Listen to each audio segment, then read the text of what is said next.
What's up, everybody? This is Karak with ACG, and welcome to another episode of Walking the Walk. Now, today we're taking a look at Mad Max by Avalanche Games. As you guys know, these are not scripted technical analysis videos. That kind of stuff is for other channels. This is more of a fireside chat between friends about game design that occurs as I play the title. I'm going to talk about tech at various times for sure, but various other elements across all the different important parts of creating a game world and what I look for in reviews is what the video is going to focus on. So without further ado, Mad Max. You know, a lot of times we talk about the difficulty a game has in getting made or a different title has in getting created. But when you look at the fiction for Mad Max, it has to be one of the ones that has received just the most amount of false starts that I can remember in most gaming. You're talking about a minimum of 6 to 8 different attempts, and those, many of them from the same company, which I'll talk about in a little bit. But when you look at Mad Max, sometimes the interesting bits are actually what you got to get to the point of creating the game versus actually getting to create the game. You know, George Miller was not very happy with the NES version of Mad Max that came out, and that sort of burned the bridge between the two entertainment spectrums for him and made him feel that the technology really wasn't ready to show the window into the fiction that he had created when it came to games. This is actually not something that is that unknown. When you look at, let's say, a prolific author like Clive Cussler, he's the Dirk Pitt author. He wrote a large number of books, and he's made a couple movies, including Sahara with Matthew McConaughey. Now, what's funny about that is every time he's made a movie, he's been unhappy with the end result, but he continues to return every couple decades with the idea that, oh, shit must have changed, and unfortunately it hasn't. And I guess we know it must have bothered him a lot because that game was actually made in 1990, and it was made by Mindscape, who doesn't even really exist anymore. But when you look at different titles, different companies who have tried to make titles here, one of the ones that I think that we have to bring up that's always actually been an interesting company to me is Ratbag Games. Ratbag originally started and was sort of how they came to prominence when it comes to Mad Max and in the development of Mad Max or trying to get it developed was Powerslide, which was a post-apocalyptic racer that they made. And I'll make some comparisons to linear or more racing style titles and Mad Max later on. But it was interesting because Powerslide actually existed in a post-apocalyptic world where fuel was short. And I think they traded for like food instead of trophies when you won any of the races. And the game actually did surprisingly well everywhere but the United States, but it did well enough that they actually were ended up given the go-ahead to start working on their second one, which they were trying to do. But unfortunately, and this is a company, Ratbag Games is a company that had a lot of problems in its lifetime.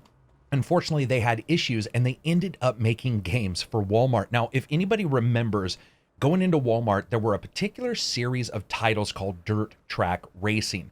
These were games that actually Ratbag made, and you'd see their little insignia on the back if you flip that around, that were actually known for a couple things. And it wasn't just that they were somewhat cheap. It was the fact that these guys could turn around a game very well, but they quickly, within, I think it was 5 to 6 months. Now, back then, that was obviously probably going to be something that has a higher chance of happening than now, but that's still quite interesting. But those games were actually known for having quite good physics and really good driving mechanics. And then what happened was Ratbag continued to move on. They made, I think it was called like Return of the General Lee or the Dukes of Hazzard Return of the General Lee, which was made to correspond sort of with one of the, I think it was the 25-year anniversary of that, of the Dukes of Hazzard. And funny enough, once again, it's one of those titles that you wouldn't think did very well, but sort of did undercover, and it allowed them to continue on the side to be working on a game, which at that time, they basically decided to start looking at Mad Max and start putting it together. And we're talking about a lot of similarities to right now. We're talking about convoys. We're talking about car combat that feels a little bit like hand-to-hand combat, which in some elements of this current Mad Max it does as well. And I think that's very cool when you look at how different people have had some of the same ideas as we've moved forward through these decades until finally we get the game we have now. What's really sad to me about Ratbag is they continually tried and they continually had different companies telling them that those type of games didn't sell or they needed to make more Powerslide games, and they ended up not ever being able to make that title. They actually, rumor is, they actually talked to George Miller, but once again, at that time, he was pretty much dead set against the current technologies in video games and just wasn't happy, didn't feel that the video games could offer him the world in which he wanted to offer people Mad Max. And that makes sense in a lot of ways because, of course, once again, you do have a developer, or I'm sorry, a director who is very ingrained in that fiction. They want to make sure to present it in a particular way. But it's really sad because Ratbag never really got to return to it. They ended up going out of business and they were never able to get that game and move it forward and get those ideas and move them forward. And think about it, that's just one of the development houses. Another one was one that we probably know a little bit more of if you're a Mad Max fan, and that is, of course, Melbourne House, which, funny enough, some Ratbag Games people ended up working for. But the rumor is Melbourne House was actually bought by Bruno Bonnell, which is, at that time, he was the CEO of Infragames. And the rumor is that he bought it because he wanted to make a Mad Max game. That was his entire plan. And in fact, Kotaku did a story where they basically talked to the various people there, and what had happened was people were working on games already. He showed up and he was like, yeah, your stuff's good, but we're going to do Mad Max. And he shipped everybody to a motel, put them all in different groups and had them come up with various ideas. And they also got a chance to meet George Miller. And once again, even though this was at a different time, they did not get him to buy off on the tech. And I think that's a really good place to start talking about tech, talking about game design when it comes to Avalanche and how they basically got people to buy off on them creating this title. And really, you do have to look at the engine. I don't think anybody who looks at Mad Max could say, oh, it's not because they weren't known for having a good engine, because they were when it came to the way they were going to deliver an open world title, and especially an open world title like this, which was going to have incredible draw distances, almost unlimited, across various different locations, a large number of lights, deferred lighting engine, and so forth. And they basically did a good amount of work to the Avalanche engine. They got it up and running, and they were able to get the buy-off to create the Mad Max game. I think the place where we should probably start is particle effects, which we see right now. Particle effects in Mad Max are actually used really intelligently, not only to display things like the damage and the dust and the debris and the sand, and still run well on consoles as well as PC, which took a lot of work from the Avalanche team, but also the fact that as we go out and explore, I'll show you some locations where you find out that they use those systems as a visual indicator of something interesting occurring. A little bit like a Fallout 4 where you see something over a hill, and we always have that saying in Fallout where it's like over every hill is 500 different battles, which is true. But in Mad Max, there's the addition of these particle systems, the smoke systems, and the different visual tell that also alert you to something occurring. For example, let's just talk about how they are used in the vehicle here to indicate damage. You know, in a lot of games, there might be a little bit of smoke. There might be, let's say, some physical damage. But in Mad Max, not only is there smoke, there's fire, there's physical damage coming off of the vehicle. The vehicle sound effects, which I'll discuss in a little bit, are one thing. But you also have larger amounts of basically unburned fuel coming out of the engine if it's damaged.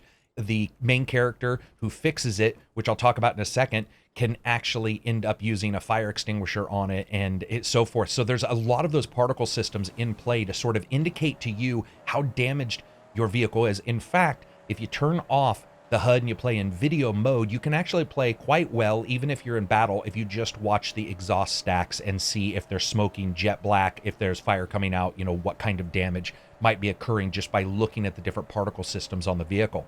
And I think what that does, and it's something I'll talk about, is it elevates that vehicle up a little higher when it comes to its importance. So we'll discuss that for now. We'll jump away from tech for a second. We'll look at how Mad Max sort of delivers its gameplay. You know, when you look at each game, they all have various different elements. You've got the open world elements of, let's say, Skyrim with magic and fantasy and different creatures doing different things, different wildlife systems.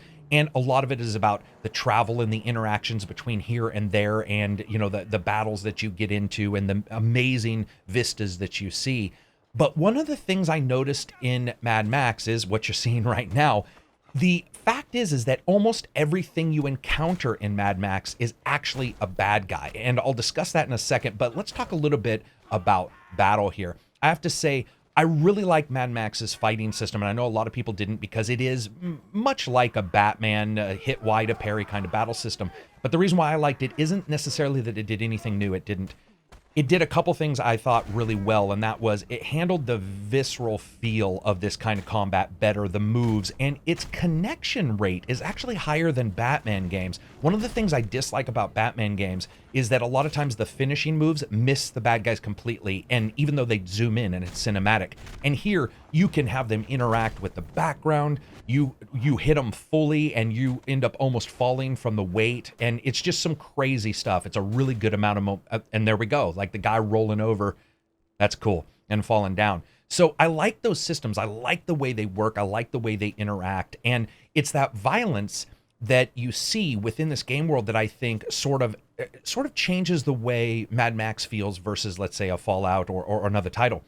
One of the reasons why is this: the distances that are in Mad Max are pretty incredible. They're pretty long, and you know that almost every single thing you see that's moving in Mad Max is an enemy, and not an enemy where you can gather equipment from other than salvage. You know, in a lot of games, it's like, oh, I can kill this guy because I need an elk liver. I can kill this thing because I need a magical horn. The salvaging that's done in Mad Max is scrap, and that's pretty much it. And that scrap is in most locations. There's a little bit on some people who drop it, but you can't, let's say, grab a weapon and scrap the weapon like you can in a lot of games. You can't do those kind of things. So what happens is, everywhere you go in the game, almost every place you go, is stretches of desolate travel and then interacted with violence, whether it be enemies you face or it be places you go to finish quests.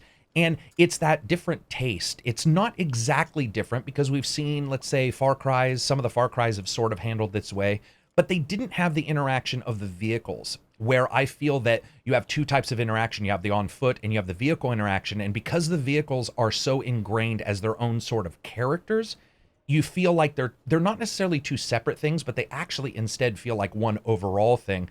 And talking about why that is, I have to say, I think a lot of it is the graphic design. So we're down here and we're looking inside of this room. And in a lot of these locations, what you're going to find is repeated models, textures, items, mostly models you're going to notice, and items that are actually repeated across the vehicles, and vehicle items repeated across the locations. And I think that that does an excellent job solidifying the fiction of this almost motoristic religion already that Chumbucket follows, who is the guy that's in the back of your cars, which I'll talk about in a little bit. But it also has the feeling of a scavenger religion, of a scavenger location. We see this in a lot of games where they try to pretend you're scavengers, but really there's so much shit that how could anybody really be worried about scavenging if $10,000 worth of stuff is 2 inches away? Well, that doesn't really happen in Mad Max. There's a different feel to it. You can't break things down. And there is a desolation between those locations, but then when you get to them, there's a connection. Like, even if you look at this vehicle, you'll see different parts on this vehicle that are then mimicked in the locations, in the forts, and you'll see people working on those items in forts, especially like rims and upgrades. You will actually see a lot of these items in the forts. You can see the gang sign in the back here. That gang sign is in many of the gang hideouts. And I really like the idea of that layered use of different items within a game to make you feel like it all makes sense. You know, one of the things I talk about is past, present, present, past kind of gameplay, where I like to feel that when I arrive, something has just happened or something's happening. It's the same thing, but here graphically represented, where it feels like wherever I go, there's elements of the game world that still feel connected, because we've all had that in a game where we travel in a game and we go to a new place and every city looks different because the designers wanted it to, but they forgot to combine elements to make you feel like it still exists in the same game world. Also, speaking about the vehicles for a second, I love the fact that each is its own disguise. You know, we see disguises in a lot of games, and I love the idea of disguise in games, but the idea that these vehicles are disguises that also can somewhat wear off if you get too close to an enemy and only work on that enemy. They don't work on other gangs because they'll still attack you because they're attacking each other. Really works to once again elevate vehicles to a higher usefulness and make you feel like there's a reason to be in them. Like these guys here immediately are going to attack me. Oh, and by driving right over that vehicle right there. And while we have a moment, let's listen to some of the audio and talk about that for a second.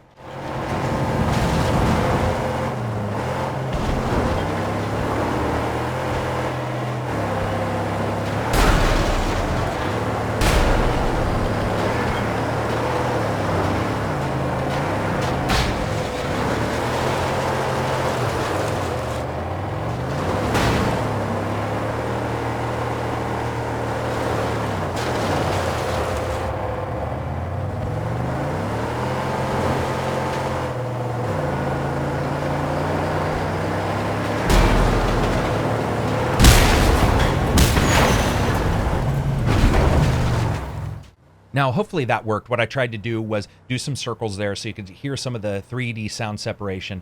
You know, this is a game that they really have stepped back when it comes to the musical delivery. There is music here. It's certainly, there's some ambient tracks, and it's done quite well. But the game does have a great envelope of sound effects that it really requires you to listen to. And you find in this game, especially in later levels, that you really do need to make sure that you understand what's going on when it comes to the audio. Trying to play this with no sound is quite difficult, just even when it comes to enemies and how they come near you and where they are. So I was talking a little bit earlier about game design and the lethality of the game world, and I really have to discuss forts for a second. So the forts are the main hideouts that we see in a lot of games. Let's say it's Megaton or so forth. Usually they're sort of plopped down in the game world, and many times there isn't really a separation of the rural and the industry. Now, this is something I talked about in Witcher 3, where they did a good job of making you, as you got nearer to big cities, not just seeing a big city, but seeing indications that a big city was coming up.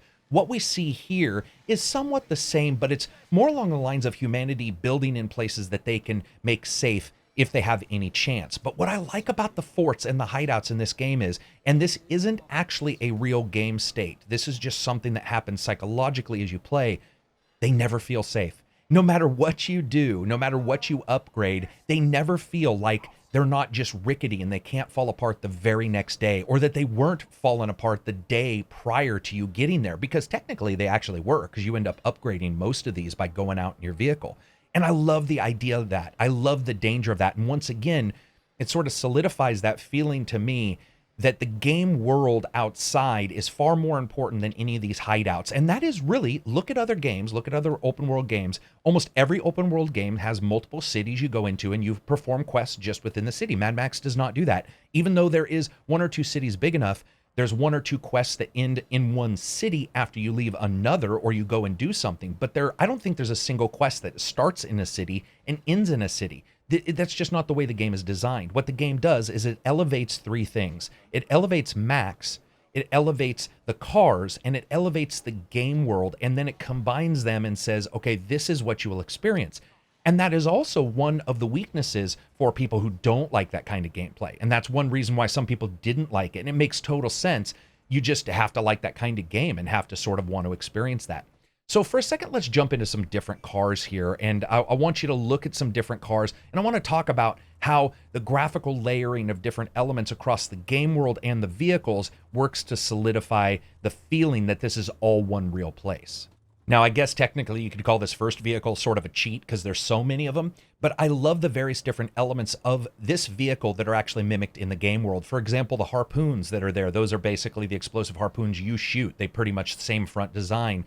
I love the fact that the rim here is the same rim you see people working on in different areas in the game in different workshops. Now, that's something you're going to see repeated quite a bit. Also, the tire tread textures wrapped around the roll of the body. That is fantastic reuse to make you feel like this is just items that we had left over and we had to use here. And every element within the game has something to do like that, whether it be a cooker that's a 55-gallon drum, or I'll show you later the dog vehicle where the dog sleeps inside one. It all works really well to solidify everything in a this is where it's been kind of situation. This is where the world lives and exists. I mean, even when you look here, you see the exhaust of a vehicle sticking out of this pile. You can see all the different elements of the game world within just this pile of debris in the back. And I have to say, here's a design element. Here's how nerdy I am. The idea that they have the drawstring there is fantastic design. You put the bar there, you tie the strings around it, and then you twist the bar and you can tighten the entire, basically that entire parachute around the items you're carrying. It's just a cool little design. There's one bar on each side to do that tightening. I thought it was really cool. It was just something totally nerdy, but when I saw it, I was like, oh wow, I love that design. They didn't just say, okay, somehow we had a piece of tarp that was a perfect square and just exactly the size. Instead, once again, they did a really good job showing the makeshift feel of everything. And you're going to see repeated design elements like that where items are riveted or wrapped around something else. They don't just sit on something. Now, this is sort of a shortcut you see in a lot of games where they'll just plop a skeleton down and say, boom, here's a skeleton. They won't really give you an idea of how it's sitting there. Not so much in Mad Max. So here we go with what I call the Cruella de Vil vehicle right out of 101 Dalmatians. One of the reasons why I like it is there's a couple shared design elements from the movies that are just little hints. And I also like the fact that design-wise, it's got some crunchiness to it that really impacts my feel that it's a real vehicle. For example, the rims and the way the metal is actually attached to the rims. One of the things you notice in modern games as we move forward is rarely do you have to use a texture to fake something. You can now, put an item, you can put a metal plate on another metal plate if you want, but you can see these rims with multiple rivets actually right to the rim itself, and then the protective base there. And then the blower, which is sort of a callback to the Mad Max movies and stuff like that. And it's funny because a lot of the vehicles have engines showing, but they don't necessarily have that blower, and I like that. But here's the thing that's crazy to me. The little bars for the character to get out of the passenger side and leap onto other people's cars. Now, they didn't need to do that. Most actual game players will not notice that. It's just not something that you would look for. But the fact that that's on there for a person to climb out of that vehicle is really an extra level of detail that I thought was very cool. And once again, if you're a person who's a fan of this kind of stuff, it solidifies that feeling that this might be a real place. And we know it's not, of course, because we're not completely idiots, but it allows you to feel just a little bit more like it's real. I love the fact also that if you look up under any of these struts or any of these shocks or suspension of any kind, it's all actually bolted to the frames of the vehicles. These are all full. There isn't anything that's cheated in those locations. Very cool stuff. So jumping out to my vehicle itself, one of the things that you notice about the upgrades, again, they do add character to the game. Like any game, they, increase different statistics and so forth. But once again, you have that repeating of different items that, a lot of people, if they don't know about game design, might go, oh, well, that's a shortcut, whatever. Well, first of all, shortcuts are intelligent, but it's not. It's actually a design ideal to make things feel like they all exist in the same world. For example, these bars that are on the side of this vehicle, some of them are on the front of other vehicles as their bumpers. And I love that look, and I love that feel of everything sort of existing together. Additionally, I was talking about particle systems before. Once again, you have every engine having its different particle systems for the heat waiver, and it's something that you see a lot in this game. But I love the fact that when you're gunning it and you're just jetting down a road, it feels like, big horsepower. It feels like vehicles that aren't necessarily much for efficiency, but are all about just ballsy power. So I also want to talk a little bit about the characters, of course. So that's talking a little bit about the designs there, but I want to talk somewhat about Chumbucket and why I like this character so much. Chumbucket does a couple things different than, I would say, other characters in other games when they become minions or when they're minions. When you look at a lot of games, a minion or a helper is somebody that offsets your weaknesses. I think most of us could agree that if you're a warrior and you want somebody to join with you in a Skyrim game, you might end up getting a wizard so that you have a ranged and up-close attacks. So that makes sense. That's sort of offsetting your weaknesses and allowing you to sort of mini-max your way through the game. But to add poignancy to the cars, what happens is Chumbucket is actually pretty much limited to the vehicle himself. He can't get out of this vehicle. He's in the back here. But what he does is he continually upgrades that vehicle, and he can do things like drive the vehicle to you so that you can enter into a base area on one side of a base, go through all your battle, and you don't have to trump all the way back to the other side. You can end up leaving the base from the side that you're nearest, and you can call him with your flare gun. And I love the idea of that. I love that Chumbucket sort of elevates the vehicle and doesn't necessarily offset you. It would be the same. The only way I could describe it would be the same as if you had a fantasy game where you had a horse tender. Somebody was always making sure your horse was groomed, but even that doesn't really make sense. You see a lot of similarities, I think, in this vehicle here, a little bit with maybe Red Dead horses, except even in the game here, you have upgrades like the sand tires and so forth that actually physically change the way it handles. And Chumbucket is a part of that. And I think that him upgrading, him having the sniper rifle in the vehicle and removing him when you jump to those other vehicles and use them as a disguise really works. It would be weird if he was sitting in the back of your vehicle and people allowed you to just drive by, right? It wouldn't make a lot of sense. Now, there are a couple issues I have with the design when it comes to Chumbucket and the dog. One of my issues with the design is I really felt that they should exist together. I felt that the dog didn't have a really good place in the game, and they didn't do a great job. Chumbucket's got the religion of the piston. He's always talking about it, and everything about it involves you as the prophecy of the sand kind of character, and the magnum opus, the vehicle, and really his love for those two things and how that impacts the story. And I think that's another very cool part of the game, because while Chumbucket is a character and interacts with the story as you would expect, the car does as well for various reasons, which I won't get into. But I think that is a very cool change to the game. And once again, this is not a game everybody's going to like or everybody's going to want to experience that. That happens with any of the titles I've even mentioned or will ever mention, but I really liked it. Now, I want to talk about gameplay a bit. We'll get back to characters in a second. I have to say, I really like the dichotomy that occurs, or it's not even really a dichotomy, it's more just the gameplay curve that occurs within Mad Max when it comes to start versus finish. You know, when you start the game, you don't have any disguises, you're just your vehicle, and it's a weak vehicle, you don't have a lot, and most of the time you're running.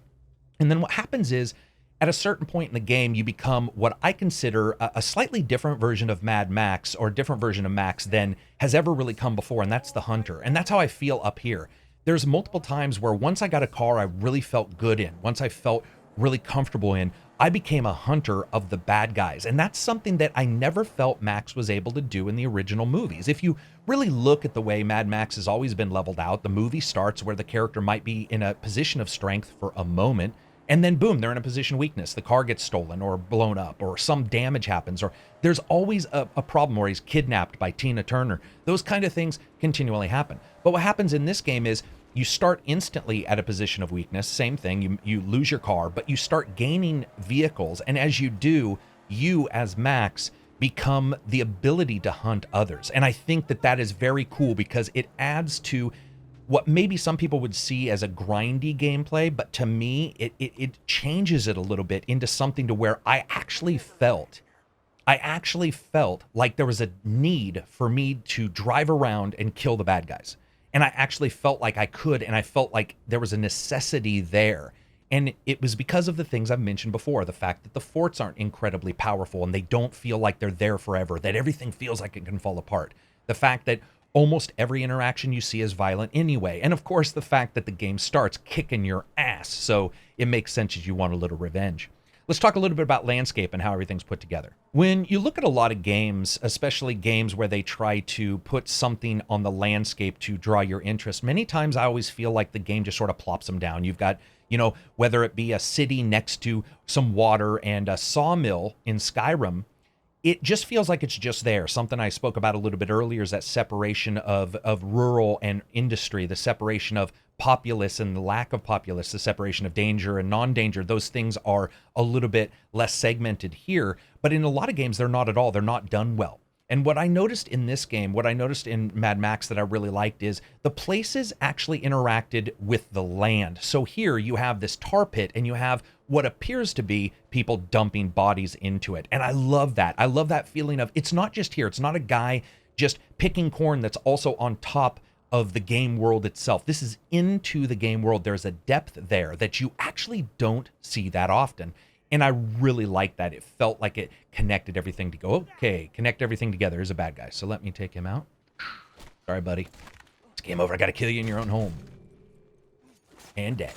So I liked that. I like the feeling that these locations, many of the locations feel like there is an existence for a reason there, and it's depthy. And we see that in a lot of the boss areas in this game. We see that in a lot of the hidden areas where it may look like it's on the surface, but there is a great deal of subterranean exploration that actually occurs in Mad Max, especially if you start taking out the buzzards and you start taking out the other characters.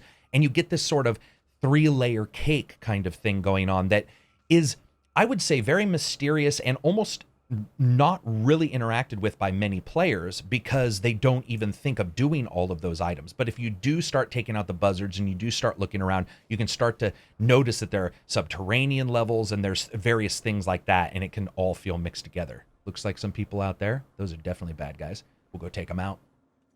And I love this here. There's just something, everything from the wood that's over the tar pit and just the old cages that are in there. And there's, I think, a body in one of them. Very cool. Obviously nefarious, whatever those guys were doing, but I love the idea of it. And once again, I love the fact that it feels impacted into the earth. And we see that here, even where the guy I killed, he was in a cargo container. And we see that obviously, especially as we go into some of the other areas, you'll see that much of this location is supposed to be where the waters have receded, because you have a port here, you have a couple things. You notice that cargo containers are a place where a lot of people live, and a lot of the giant ships that have dropped and broken and are crashed are just out here are all cargo container ships that would have those. So once again, it sort of lines up. Let's take these guys out and see what they were doing here. Oh, I always forget they can throw rocks. but I can throw lead. Oh, didn't hit that, but hit that. There you go. Now, what were they doing? And I love you come up on this and you're like, what exactly occurred here? And I would say that the sense of mystery probably isn't as high as Witcher 3. I think it does a very good job with its sense of mystery, but overall, the feeling of what exactly is occurring, most of the time you know what it is, it's death. But, or invisible cars. I don't know where that car went. And I think a lot of this speaks to the variability in the location design that Max has. Let's talk a little bit about color theory. Or maybe I'll talk a little bit about smashing the shit out of these guys. Oh, he's dead. Once again, the hunter. You guys will see me do this. I cannot play this game without hunting people. Whenever I see an enemy, I have to destroy him. And it's rare for me. I usually don't feel that. But especially because the game offsets you at the starting, where it always feels so dangerous at the starting of the game. I feel like there's a sense of revenge that I must get back at people. I love the fire systems in this game. Done really well, of course. As we know, they can do those systems really well anyway, but just very well done. So again, a little bit about color theory, as we see it right there. And not color theory as it's tied to going and mixing your favorite paint job at Lowe's, but actually color theory as it ties into psychology and the idea that different colors cause people to feel different things. A lot of people look at a game that's based in a desert, and I certainly did when I played Fallout the first time.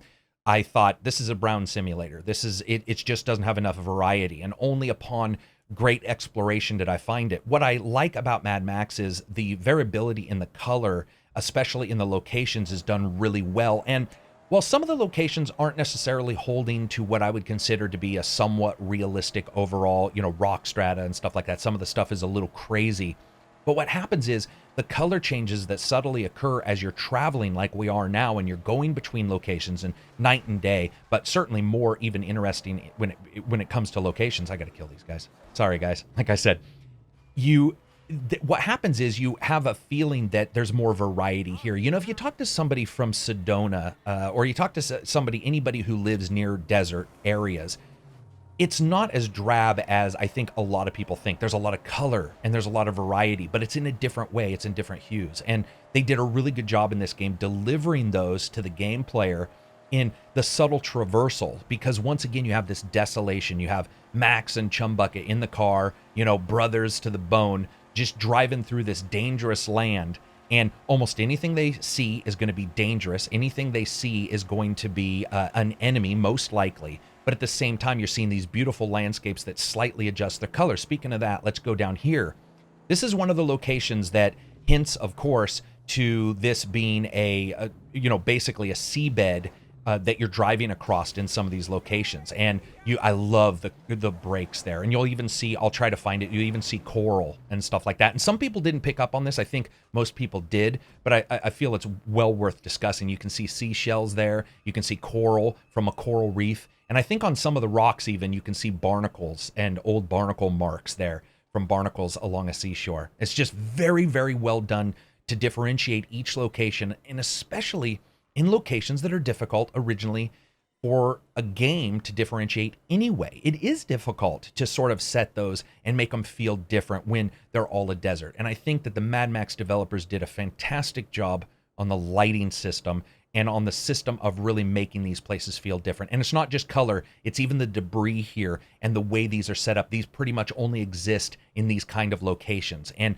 what that does is it gives you at least 2, if not 3, visual offsets for each location to sort of remind you where you are in a game world that could be, I would consider, a little bit confusing if they weren't so good with their design.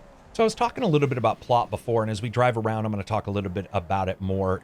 I've talked about 2-lane game development, or the gameplay development within a game, which is basically the start of your game is at 0 point, the end of your game is 100 miles away, and you need to get a game player from start to finish there using both gameplay and story as a 2-lane highway. And each one of those highways can carry 100% of the traffic together to get you to the end. So if the gameplay is only at 10% because the story is at 90%, that's fine, but they have to hold one another up. They absolutely have to, because if they don't, you start to notice issues or congestion, basically. And what I noticed with Mad Max is it has a tighter line for what I think gamers consider gameplay than some of the other titles. There isn't the ability to break down items, as I've discussed before. There isn't a magic system. There are various other elements of this game that don't actually exist, and two or three that do are not leveled up to, I consider, the potency to make them feel as if they're really adding to the gameplay mixture. And I think that that's what caused a lot of people to sort of question what was going on. For example, if you look at the water and if you look at the gas and you look at the health, this is something that I'm sure a lot of people are chuckling right now. But I mean, the water system and the gasoline system really fall apart very quickly. Even with just one or two upgrades, you really don't need to worry at minimum about gas. And once you get a couple upgrades in water, your canteen it's not always full, but it comes to the point to where you almost never have to worry about your canteen being full. And so you are missing some of the elements of some games, and the elements that are supposed to replace them didn't get leveled up to the potency that I felt that they needed to be to sort of make you, like I said, not notice the other elements missing.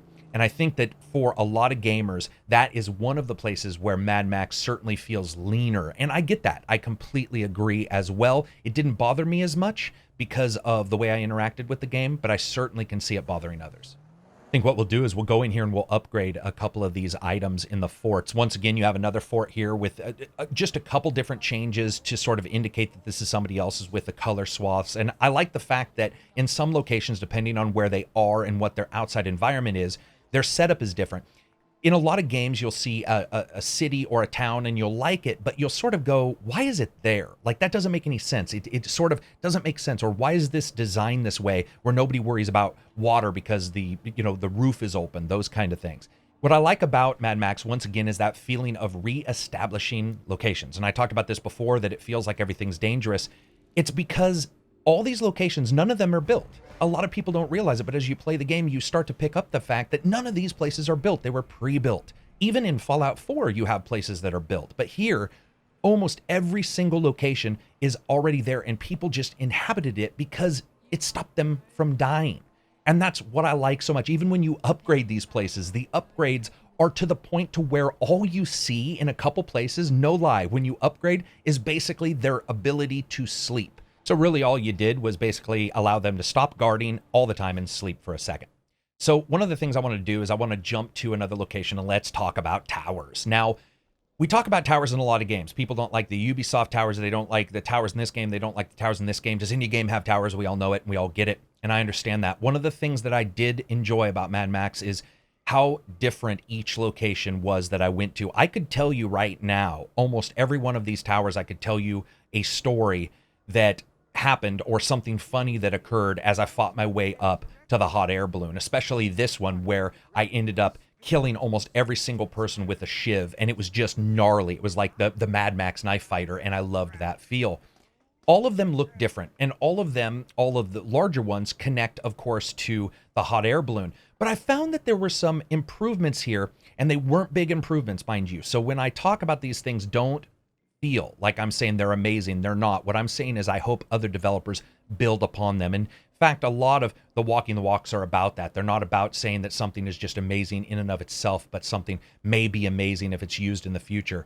But, well, first of all, I have to say, before I even get to that, this is just gnarly. You've got it looks like a barber's chair and just a bathtub full of blood and viscous. It's like the world's worst stew. You never quite exactly know what people are doing in these places. And you'll see that kind of thing all the time. Again, you'll see the reuse of the 55 gallon drums and stuff like that cut. As I said before, all of that works really well to sort of lead to this feeling of everything being reused. So what I was going to say was when you go to these areas and you're getting in this hot air balloon, there were little things that I liked. Now, one was the variability. Each one was slightly different. And I get that Assassin's Creed may have a hard time with that because how do you change the architecture of the outside of a building? They all sort of start to look alike because they were built in a particular way. I certainly get that. But that's just the way that game was made, and that's just the locations it was made in. So it's really not a positive or a negative. What I liked about Mad Max is the fact that not only was each location really fairly different, some of them in caves, some not, all that kind of stuff.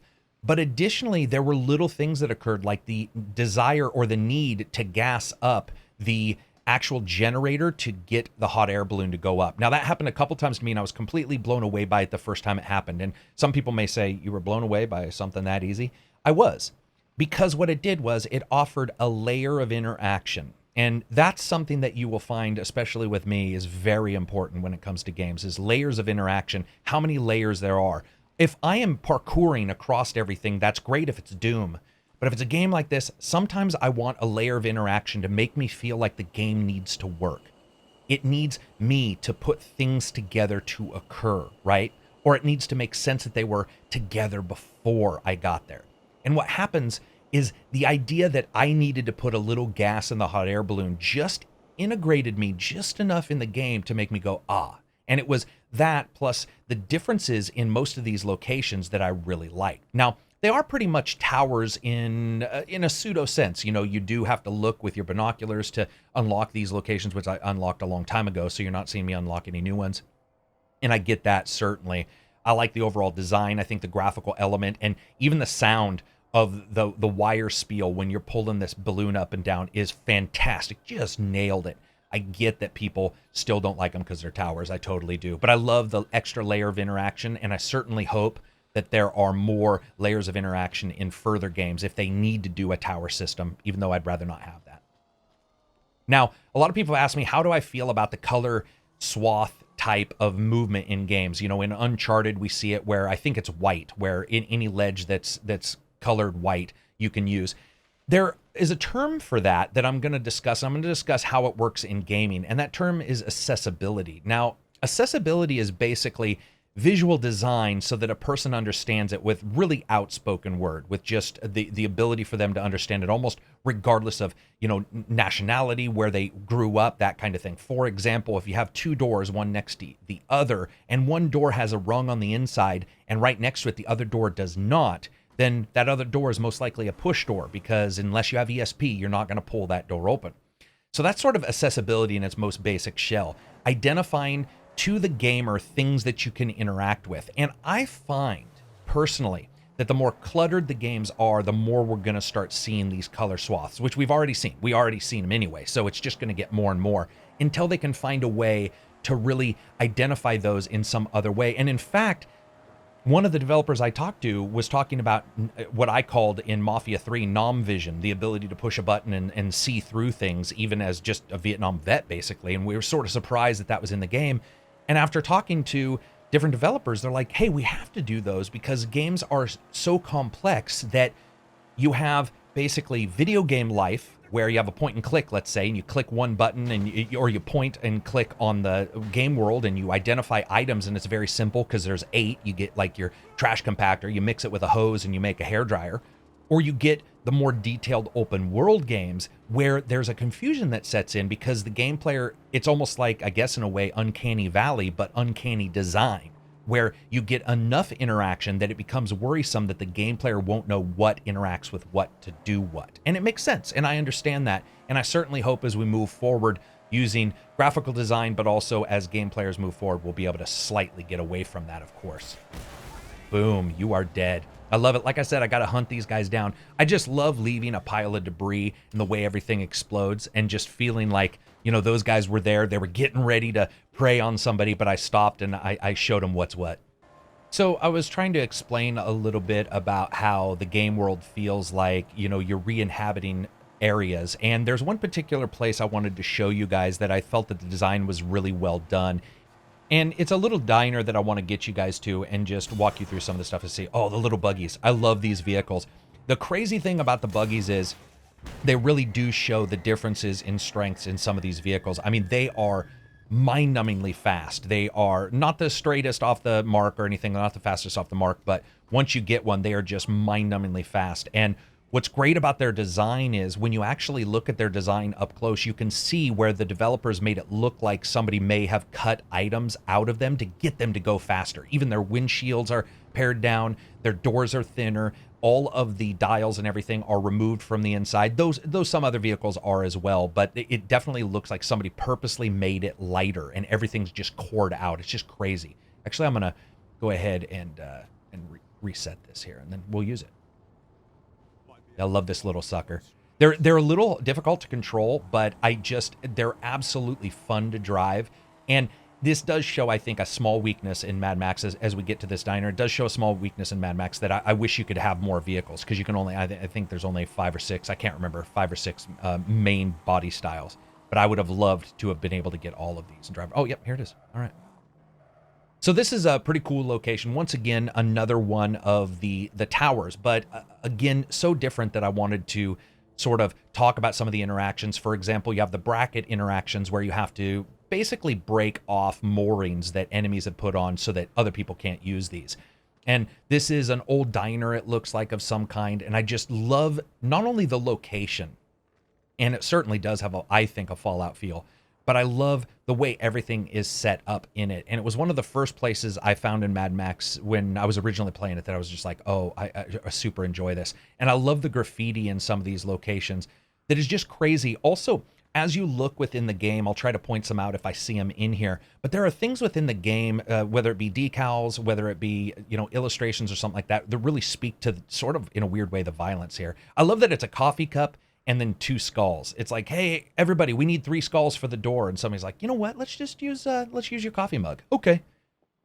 And then you've got all of this graffiti here and the blood splatter on the wall. It's like, what happened there? And why is it so high? Like, did somebody get shot in the groin from somebody else who was laying down underneath them? It looked pretty gnarly.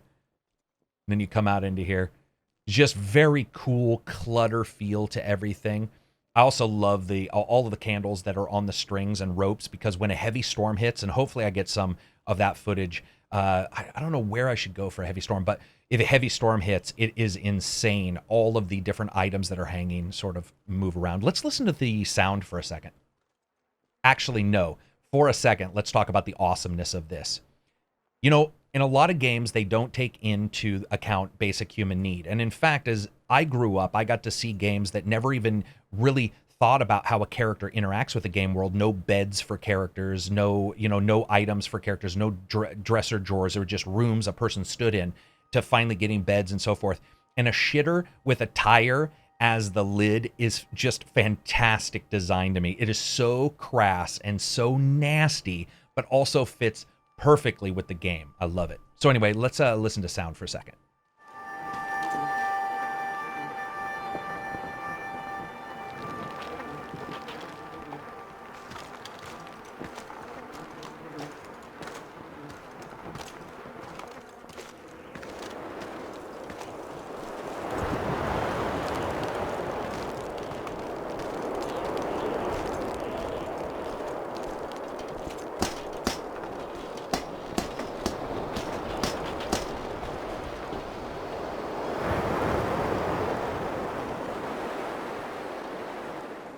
So at the starting there was a little bit of music, and once again, game's really lean. But what I love about this title is just stellar sound work. For example, not only is it wind blowing, but if you listen closely to that part again, you actually hear particulate hitting the sides of the microphone to make it sound like dust and wind blowing by. This is probably the world's worst shish kebab. You've got a shitty life when you're using a toilet and a piece of metal to cook your food in. That is just nasty. I love the design though. And again, even here on the gate, everything is tied together. There's a reason for everything. Let's grab some Dinky Doo. I love the callback to the old show. That was very cool. But yeah, this is a great setup up here. Just the different locations, a little sunshade. Like, really, would that help you at all? Like, look at it. It's just so gnarly. It's so beat up and nasty. And that's the thing I like about this, is everything does, again, like I said, feel reused. But it also, it just is so desiccated, so destroyed, that everything that they put together fits so well. The shitter with the tire, it's just perfect. Once again, here's the gas generator that works that. I love the idea of that extra interaction. I was talking to another developer. We were trying to come up with different ideas. What would be beyond that? What would be something else that I would like to personally see? And I actually didn't have an answer. I would love to see more interactions in places like this, more things that you could do, to unlock something, that kind of stuff, to get a game player more invested. But I didn't really have an idea yet. This is pretty crazy. Oh, whoa, look at that. That is crazy. Look at the fingernail marks, 5 scratches. Yeah, 5 and 4. So you can actually see, and that's something right there. You can see like fingernail scratches on the ground there where it looks like something terrible happened and somebody was scratching as they were being pulled somewhere. And strangely enough, it's towards the bed, which is creepy. That is gnarly. I don't know if I've seen that. Yeah, very cool little elements like that. And I like it because that causes you to question, what happened here. So cool. We'll come down out of here. But talking about sound design for a second again, when you get a game like this, you get a game that is going to step away from the big musical score and is going to go more towards the stereo sound and more towards the audio, especially when, you are driving a big honking vehicle, that kind of stuff, and you really want to make sure that those things are elevated up. You have to make sure that you have a varied soundscape, because if you don't have a varied soundscape or a realistic one, what can happen is it can get quite boring to the game player. What I like about this game is they have everything, reflection, occlusion, all those kind of things done on their sound. And it ends up really whoa, was that a poltergeist? That was weird. It ends up really feeling like when you come in and out of buildings, you can hear differences. For example, here.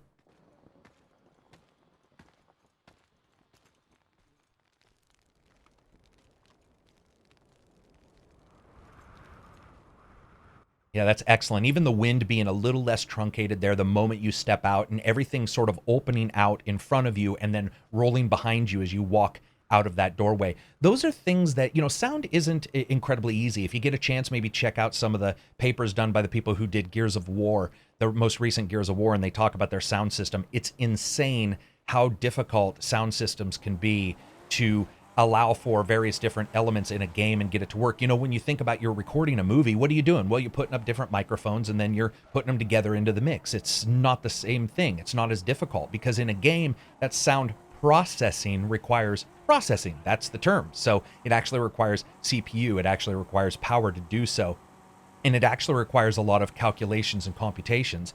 And so what happens is various different developers have used different systems for audio. There's a couple middleware, of course, being a system that you can buy and you can sort of plug into your engine. But and they all offer their pluses and negatives. But I love the fact that this game chose to go so heavily in the way and the feel of a desolate landscape, very little music, just the ambient little throb that you guys heard there. Once again, this is a good reflection of people moving into locations versus actually somebody living in there normally. I love that. Looks so great. The graffiti on the wall. They did such a good job making each place look even just slightly different. That's the difficulty is like, how do you make every place look different? I talked about color theme, just a small in color theory at the starting. But even here, how do you do it? That's almost like a Native American look in some ways to some of the dyes that they used. How do you make each interior look different? Here you have the gray and that color that is sort of noticeable in this location, but as I showed you guys before, you had the red splashes from that person's location, and each one, it's just a color splash, but it's enough to differentiate just a little bit and enough to sort of make you understand that they're different locations run by different people. And I like that idea because no one's going to go out and buy a bunch of fucking paintings and put them on the wall, but throwing a blanket up there might actually work. So I wanted to show you guys this vehicle and talk a little bit about the design here and why I was actually pretty impressed. And I'll be very short here, but the reason why is because it is one of the faster vehicles. And if you start to look, you can actually see that parts of it have been cut off for speed. Everything is thinner. You notice that all of the undercarriage locations are taken off. And that's, of course, to reflect two things, the high speed and the low mobility of this. Now, a lot of people might be like, man, he seems to really focus on the design of the cars. Why is that? Well, one of the reasons why, the disguise worked. One of the reasons why is because in a lot of games, a fast car just looks sleek. Let's be honest. A lot of games, that's the way it is, right? A fast car looks sleek, but the brutality of the design doesn't pass all the way from the shell to the inner core, that kind of stuff. But in Mad Max, it does. And this is a game that necessarily didn't set the world on fire. It did well sales-wise, total, but it didn't really set the world on fire, and some people had some issues with it. And yet at the same time, and I certainly do, I still think that there are design elements, especially within the game world, that really impress me. And this has to be one of them. Just love the overall design of this car. This is so great. Sorry about there. I had a crash. So one of the things I want to do is I want to get up to the shaman. This is the person that levels you up and discuss a little bit about the design that's there and how that all works. And take this car cross country. Absolutely love it. I love, again, also the weight, the inertia, all that stuff feels just right for some of these vehicles. In fact, if there's anything that the game does right and that I don't think almost anybody had issues with, it was, of course, the physics and the way it all handled. It's just one of those games where it feels right. And you can jump into first-person view, but I found that quite difficult. I actually had a very hard time. This bridge location is fantastic, too. If you get a chance to go there, make sure you do. There's a very cool battle that happens on that bridge, or a very cool series of guys. So I really liked this. You start to come up here and it's got, I would say, a little bit of the reflections of like Aborigines, in Australia and stuff like that, with some of the cave paintings and such. There's the bridge there. But it's just overall really interesting because this character that you interact with his, lizard's reincarnation kind of drawings that are around his feet and so forth, and the way he upgrades you. And obviously, the drugs he delivers to you via most likely some kind of powder, because he blows it in your face each time, is really something that I didn't expect with the original Mad Max. And I was trying to figure out, or because of the original Mad Maxes, I was trying to figure out why they did that. And I ended up talking to a developer, and they were basically saying that Max I can't remember which movie, I believe it was Beyond Thunderdome, when he was hot, he had a hallucination, or at least he saw something and it wasn't what he thought it was. It might have been with the kids in Beyond Thunderdome, I don't remember. But basically, it was to grow upon that and the spirituality of Max. And I like the idea. It's a different idea. It's certainly not something I think a lot of people expected from a Mad Max game. I don't think a lot of people expected this to happen, but I love this character, his overall design and look. I love the reincarnation circle here. There's just so many little vibes and little hints, and the little lizards. I was talking to multiple people, and they're like, "Dude, I didn't even know that was a lizard. I didn't even pick up on it, or a gecko." And then you look at this character, and he reminds me a little bit of the creepiest version of the Red Dead, snake oil salesman. Except this guy's just, needs to take a toothbrush to his face and clean himself up, but he's got all of the different items. Now, also, if you listen to him, there's definitely a moral to this story, which we also know, but I love the fact that some of the characters will basically give you different little verbal hints of what's going on. Like he'll say something like, "Oh, you've stopped on your quest to do this." And there's this subtle interplay of the violence that Max has and feels. And you think some people are trying to help you, right? You think, I'm just going to buy, I got 19 points. Boy, I need to buy these more often. You think that I'll just buy it. I'll just buy whatever. You think that these characters are trying to get you to do one thing, but in fact, multiple characters in the games, it's not necessarily ulterior motives.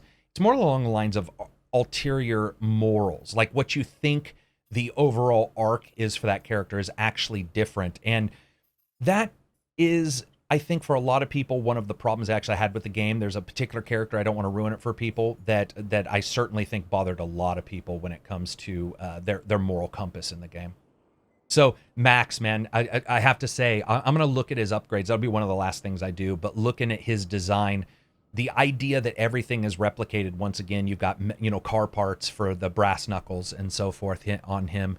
And you don't have a ton of designs for Max. You've got, different items. I've got the 3-barrel shotgun. I think I'm mostly upgraded completely here.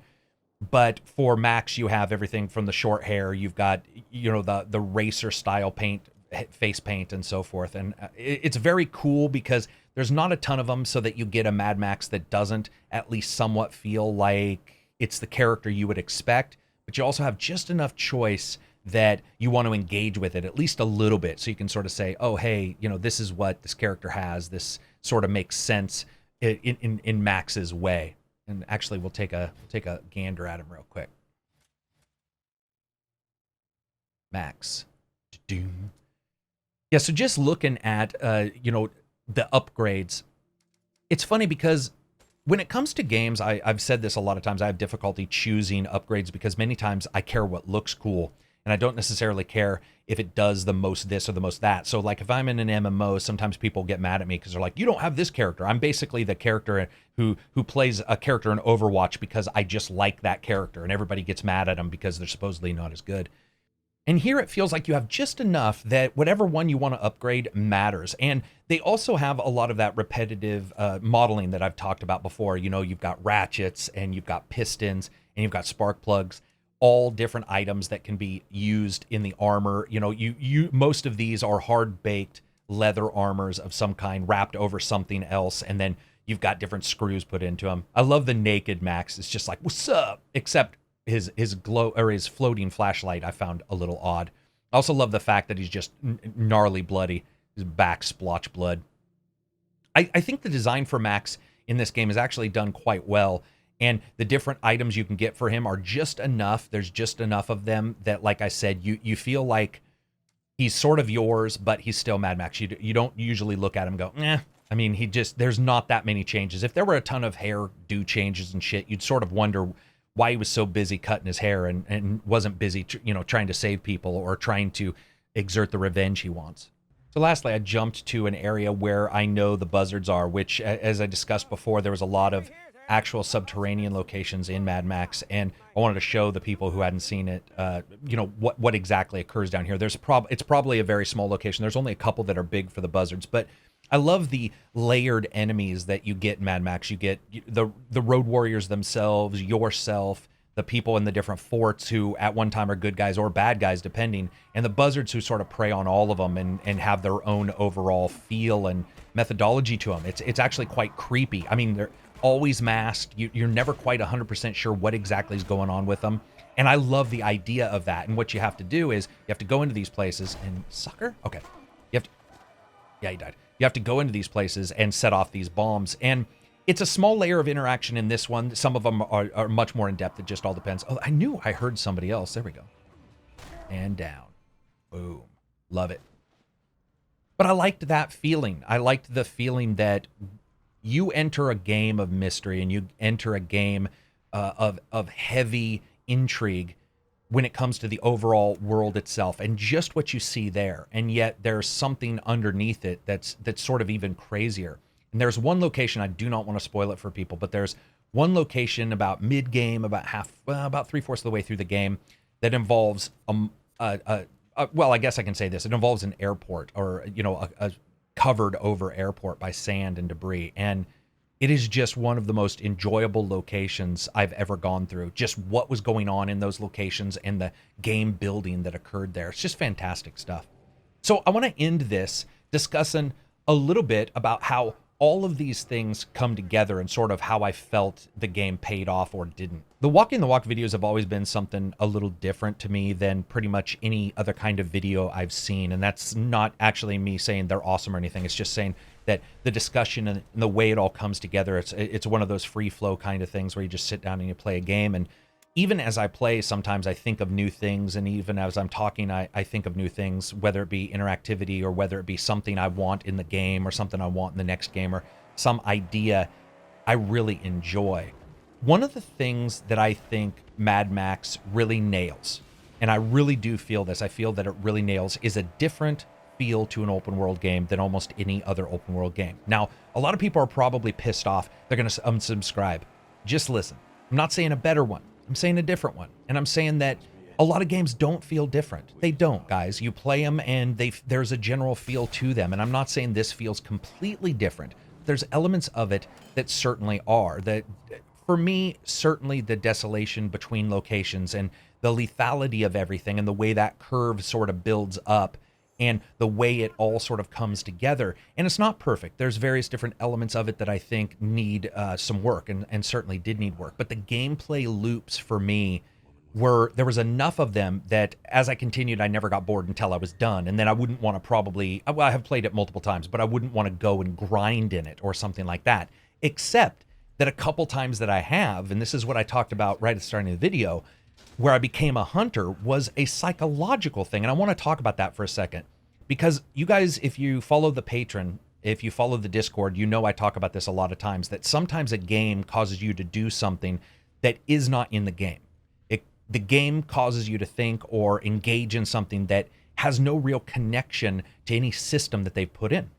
So what happened for me in Mad Max is the hunter style gameplay. Now, I've talked to a couple developers and I said, did you expect anybody to just want to park on top of hills and take people down? And he said, yeah, a little bit, but we've had multiple people who that's like one of their major things that they absolutely love to do. And I said, it's weird to me. I think it's a mixture of the fiction movies. There's already been multiple movies where people have been killed by these bad guys. And so there's this additional whatever feeling and emotion that happens if you like the movies. And then also once you're able to do that, it feels good to do it. And it feels like not necessarily you're the bandit, but the reason why you're doing it means that some of the stuff you do and get away with makes a little bit of sense. And I think that that's great. I think that the level of mystery is great. And I like those kind of things. And I like to engage in games that way. I like to engage in parts of Witcher 3 that I don't think the developers ever planned. And we all celebrate all of these games. And I think that whenever I'm doing a walk in the walk, that's really what these are about, is celebrating the game itself, because people get together for the most part, not to make a crappy game. And we all like to pretend something. You'll see somebody say that was as boring as blah, blah, blah. But really, was it? I mean, because if so, then you haven't actually experienced life and you need to get out more, because most games that are released aren't the worst anything.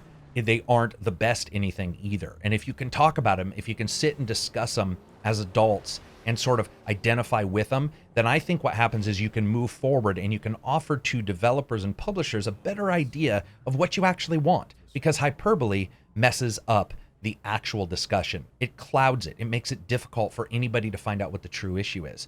And I love the fact that we have a Mad Max game. I want to see more IPs be made into titles, and I'm excited that we got it. It didn't do the greatest, and I see that, but I certainly feel that my time with it has not been wasted. So anyway, that's it for me. I hope you guys liked the video. If you did, give it a thumbs up. Please check out Twitter or Patreon. Patreon is absolutely how, moving forward, I'm going to continue to give you guys these videos. If you have the ability to back on Patreon somehow, I certainly suggest you do. If you dislike the video, give it a thumbs down. Peace out and enjoy the rest of your week.